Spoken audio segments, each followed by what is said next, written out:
Vous êtes-vous déjà retrouvé face à un ordinateur défectueux sans savoir par où commencer? Dans ce cours, je vais vous dévoiler une méthode de dépannage infaillible. Vous apprendrez les étapes essentielles pour diagnostiquer et réparer efficacement un ordinateur, depuis l'identification du problème jusqu'à la documentation des solutions. C'est une méthodologie cruciale pour tous les aspirants au métier du support IT.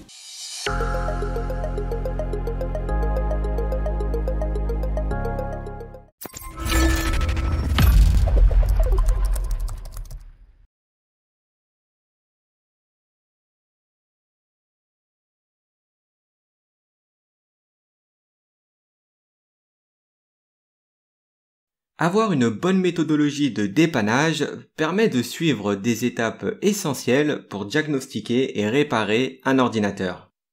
Ces process comprennent le dialogue avec les utilisateurs, permettant de déterminer comment et quand le problème est survenu, la détermination de la cause, les tests, la vérification et la documentation. Il est important de connaître l'ordre et les différents process de dépannage, surtout si vous avez pour objectif de réussir la certification, vous permettant de devenir un technicien de support informatique. Nous allons donc détailler l'ensemble des étapes permettant d'obtenir un dépannage efficace. Le premier point est d'identifier le problème. Si vous vous trouvez face à un ordinateur pour le réparer, c'est qu'il y a forcément une raison. C'est-à-dire qu'il s'est passé quelque chose d'inhabituel qui perturbe la productivité de l'utilisateur. Vous devez donc commencer par identifier le problème en parlant avec l'utilisateur.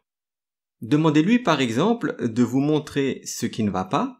Le problème provient-il d'un code d'erreur ou d'une application qui ne serait plus accessible ou bien qui ne répond pas?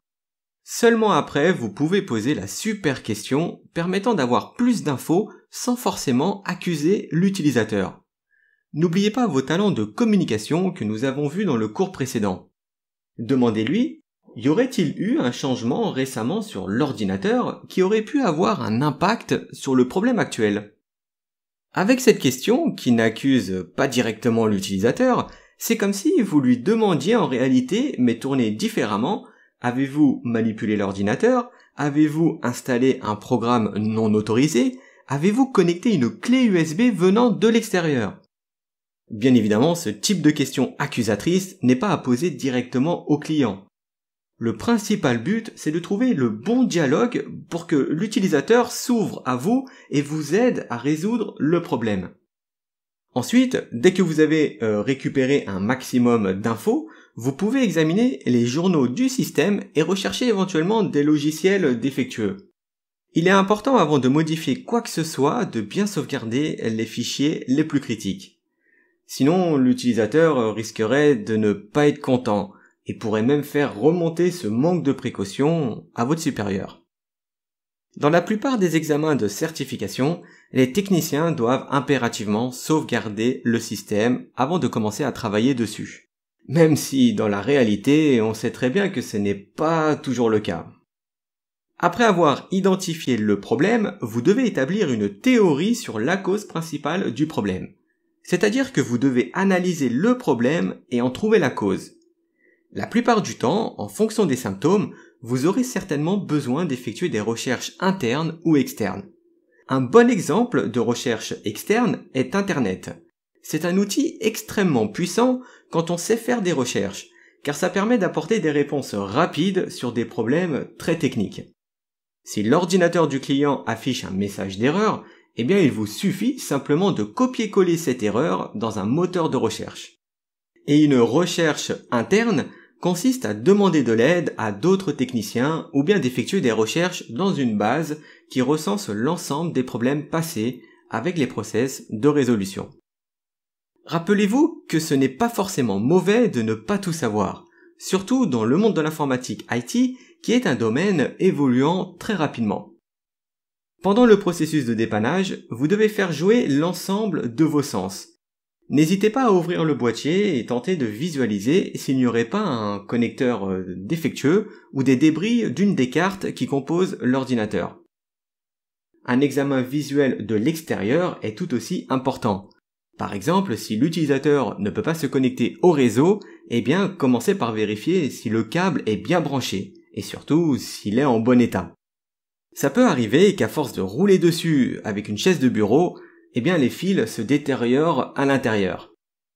Prenez aussi le temps d'écouter le ronronnement de l'ordinateur. Un PC qui fonctionne parfaitement ne fait pas beaucoup de bruit. Vous devriez entendre uniquement que le souffle provenant des ventilateurs qui tournent.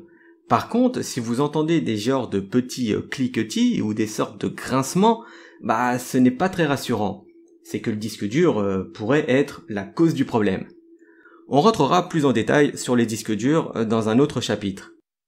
N'oubliez pas non plus votre nez dans la session de dépannage. Si vous sentez l'odeur de brûlé, là aussi ça peut vous aider à trouver la source du problème. Dans ce cas, il suffit d'avoir du flair. Après avoir établi une théorie qui a du sens, on peut commencer à la tester pour en déterminer la cause et voir si ça résout bien le problème. La plupart du temps, le test de la théorie ne fait rien d'autre que de confirmer que quelque chose est cassé. Dans ce cas, la solution serait de remplacer le composant défectueux. Mais si votre théorie n'est pas confirmée, alors vous devrez en trouver une nouvelle pour la tester de nouveau. Je sais que ce sont des process assez théoriques et qu'en général, on avance au feeling sans se soucier de ces grandes étapes de dépannage. Mais pour l'examen, ce sont des process importants à comprendre et à apprendre par cœur.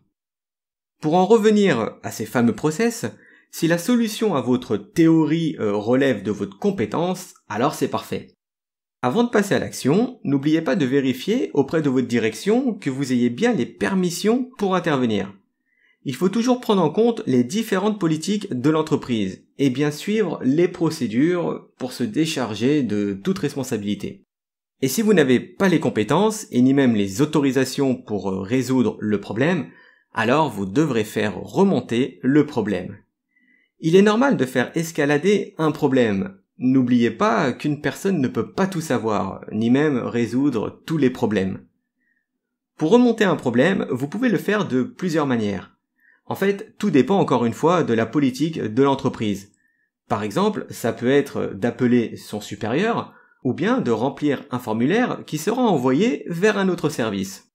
Après avoir testé vous-même votre théorie, vous devriez avoir une bonne idée du problème.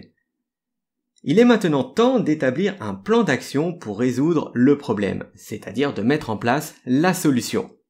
Ce plan d'action peut parfois demander plusieurs étapes, comme par exemple commander une pièce de rechange ou bien faire une sauvegarde des données. Passons maintenant à la vérification et prévention.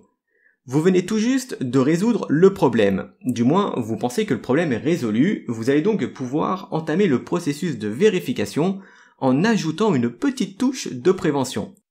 Premièrement, si vous pensez que le problème est résolu, vous devez effectuer la vérification avec le client ou l'utilisateur. Par exemple, si c'était un problème d'imprimante et que votre théorie pointait le service du spooler d'impression qui serait bloqué, eh bien, après l'avoir redémarré, vous devez demander au client d'imprimer devant vous quelques pages pour bien vérifier que ça marche. Comme ça, vous pourriez même peut-être voir si ce n'est pas une erreur de l'utilisateur qui causerait le problème. Il est essentiel pour un bon technicien de savoir ce que font ses utilisateurs pour les aider à mieux faire leur travail. Et deuxièmement, vous devez trouver quelque chose pour que le problème ne se reproduise pas. Pour certains problèmes, il y a des mesures assez évidentes à mettre en place, comme par exemple vérifier que l'antivirus est à jour après avoir dépanné un problème de fichier infecté. Mais pour d'autres, c'est parfois impossible, comme par exemple si c'est le disque dur qui a rendu l'âme. Dans tous les cas, n'hésitez surtout pas à sensibiliser au maximum vos utilisateurs. Plus vous les sensibilisez et plus vous pourrez rester confortablement à votre bureau. Et le dernier point est de documenter un maximum les actions et résultats que vous avez eus sur le problème. Il y a une citation qui reflète parfaitement l'intérêt de tout documenter, qui est « Ceux qui ne se souviennent pas du passé sont condamnés à le répéter ». Cette citation vient d'un philosophe, qui c'est sûr aurait pu être un très grand technicien support. En tant que technicien, la dernière étape de votre dépannage consiste à documenter l'ensemble de vos théories, actions et résultats.